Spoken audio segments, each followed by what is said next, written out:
अक्षदाच्या या शहराच्या जिल्ह्याच्या सर्वांगीण विकासाचा दृष्टिकोन डोळ्यासमोर ठेवून DCM साहेबांशी संवाद करण्यासाठी आपण परभणी जिल्ह्यातल्या, शहरातल्या नाही, जिल्ह्यातल्या विविध क्षेत्रामध्ये चांगलं काम करणाऱ्या, ज्याला विकासाच्या दृष्टिकोनातून काय काय केलं पाहिजे त्याचं नॉलेज आहे, मग विविध क्षेत्रातल्या सगळ्या क्षेत्रातल्या लोकांना आपण त्या ठिकाणी 1000-1500 लोकांना जिल्ह्यातल्या प्रत्येक तालुक्यातून आपण एक 50-50-50 असे गोळा केले, बाकीचे सगळे आपले शहरातले असं मिळून सगळ्याचा एक तासभराचा संवाद तुमच्याशी त्यांचा होणार आहे आणि त्या दृष्टिकोनातून आपल्या पदरात काय पाडून घेण्यासारख्या गोष्टी होऊ शकतात, त्यांच्याकडून देण्यासारख्या काय आहेत, ह्या गोष्टीवर उहापोह झाला तर आपल्याला एखादी गोष्ट चांगली पदरात पडली तरी आपल्या ह्या दौऱ्याचं सार्थक होईल.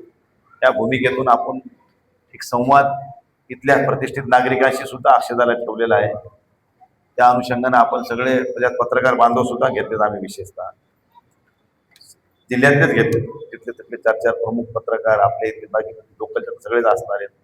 त्यामुळे ह्या सगळ्यांच्या माध्यमातून, सगळ्यांच्या मुखातून काय काय निघते ते सगळं ऐकून मग आपल्याला काय भूमिका घ्यायची, मग कोणत्या गोष्टीवर रेस करायचंय, कोणती गोष्टी प्रेस करायची, त्या माध्यमातून आपल्याला एखादी गोष्ट आपल्याला साध्य झाली पाहिजे, हा उद्देश त्याच्या मागचा आहे. त्यामुळे आपल्या परभणीकरांच्या हा हिताचा विषय. आम्ही परभणीकर या नात्यानं जसं आपण मेडिकल कॉलेजचा लढा लढतो, त्याच धर्तीवर उद्याचा संवाद मेळावा सुद्धा हा आम्ही परभणीकर या नात्यानं आहे. त्यामुळे आपल्या सगळ्यालाच त्या ठिकाणी आपलं मत जेवढ्याला संधी मिळेल त्यांनी मांडायचे आहे. आपण असं पब्लिकमधून सगळ्याचं ओपिनियन घेतो आणि त्याची ते उत्तरं तिथं समोरून देतील. जसं आता संवाद मेळाव्यात ते सुद्धा असंच ठेवले आहे. तिथे GNG चालू आहे, शेतकऱ्याचा विषय आहे, मग महिलांचा विषय आहे, ते सगळ्यांना सुद्धा बोलता यावं त्या उद्देशानं आम्ही स्टेडियमवर सुद्धा तेच विषय ठेवला आहे की बाबा एक 200-300 फुटाचा आम्ही रॅम्प केलाय मध्ये. त्या रॅम्पवरून बाकी पब्लिकमधून आम्ही काही 10-20 माईक दिलेत, त्यांनी प्रश्न करायचे, त्यांनी उत्तरं द्यायची. असं एक उगा आल्या, सभा घेतली, काहीतरी सभेत आले नेते, बोलले गेले, ह्याच्यातून काय आउटपुट निघते का, लोकांच्या भावना त्यांनी जाणून घ्याव्यात आणि त्यांनाही कळायला पाहिजे किंवा मत काय आहे, लोकांची काय भावना आहे.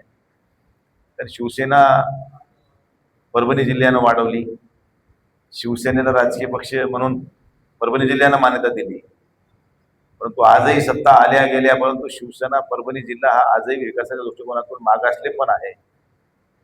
मग त्या दृष्टिकोनातूनच DCM साहेबांनी हे मागासले पण दूर करण्यासाठी एक शिवसेनेचे नेते म्हणून त्यांनी पुढाकार घ्यावा, ही भावना उराशी बाळगून हा सगळा अट्टहास आम्ही केल्याचा प्रयत्न केलाय. बघू काय काय होते. करू ना आपण. आता ह्या सगळ्या मेळाव्यातून जर काही सार्थक निघत ना तुम्हाला वाटत असेल की वेगळी काही प्रेस घ्यावी तर आपण तिथेही आयोजन करू. 16 दिवसापासून महानगरपालिकेच्या कर्मचाऱ्यांचं काम आंदोलन सुरू आहे. काल भेट सुद्धा दिली, शिंदे साहेब देत आहेत, नगरविकास खाता त्यांच्याकडे आहे. मग काही मोठी घोषणा होऊ शकते का परभणी महानगरपालिकेच्या?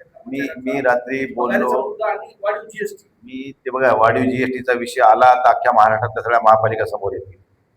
मी परवा DCM साहेबांकडे होतो मागच्या आठवड्यात, त्यावेळेस CM साहेबांनी ह्या महापालिका ज्या 5-6 महापालिका जेव्हा ज्युनियर आहेत ड वर्गाच्या, जशी चंद्रपूर असेल, परभणी असेल, नागपूर असेल, ज्यांना स्वतःचं एखादं उत्पन्नाचं साधन नाही आहे, अशा महापालिकेला त्यांचं जे काही थकीत अनुदान आहेत ते जरी दिले आणि वाढीव GST म्हणले की मग सगळ्याच महापालिका अंगावर पडणार. त्यामुळे शासन काय भूमिका, CM साहेबांनी कालच्या बैठकीमध्ये तो विषय घ्यायचा ठरवला होता, पण ते काहीतरी मला वाटतं पोस्टपोन झालाय.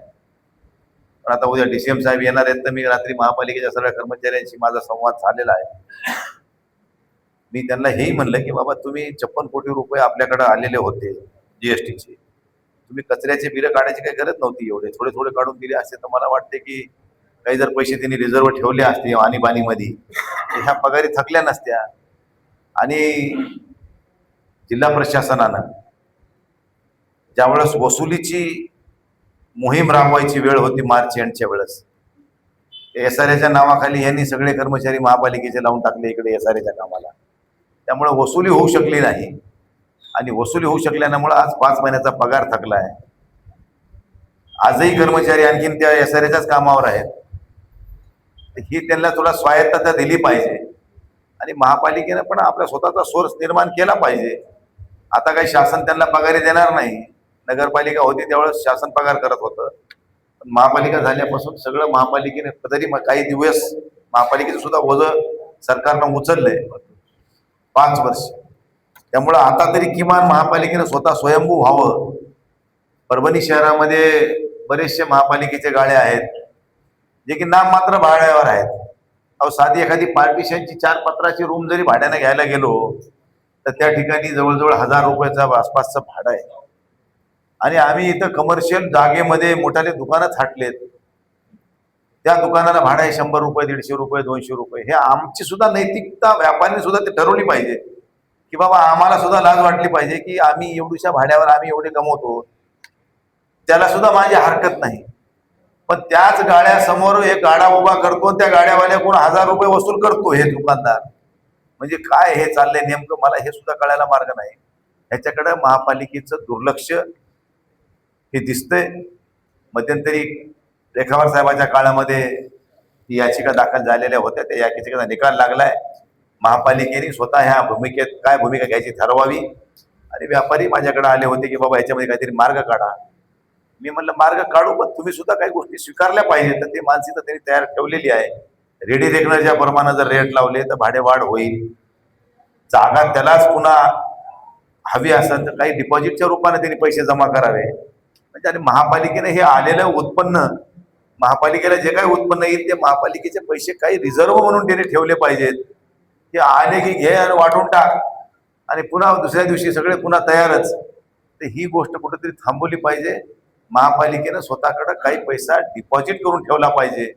अशा कधी 2-3 महिन्याची पगार थकायची वेळ येते, अशा वेळी त्या पैशातून काही पगारी करून आपलं बॅलन्स महापालिका करता यावी, अशा प्रकारची काही भूमिका महापालिकेने सुद्धा घेतल्या पाहिजे. त्यामुळं महापालिका स्वतःच्या उत्पन्नासाठी जे काही पुढाकार घेईल त्याच्यासाठी आम्ही त्यांच्या सोबत आहोत. व्यापाऱ्याच्याही बाबतीत नुकसान होऊ नये आणि महापालिकेचं सुद्धा नुकसान होऊ नये असा मधला मार्ग काहीतरी काढून ही गाडी सुरळीत चालली पाहिजे. यासाठी खासदार म्हणून मी त्यांच्या सोबत आहे. उद्या DCM साहेबासोबत मी महापालिकेचे आयुक्त असतील, महापालिकेचे काही सन्माननीय सदस्य असतील, महापौर असतील, या सर्वांना बसून एक 10-15 मिनिटाची वेळ घेऊन ह्याच्यावर काही मार्ग काढून काही अनुदान शासनाचं महापालिकेला कसं मिळवता येईल याचा प्रयत्न आमचा असणार आहे. खासदार साहेब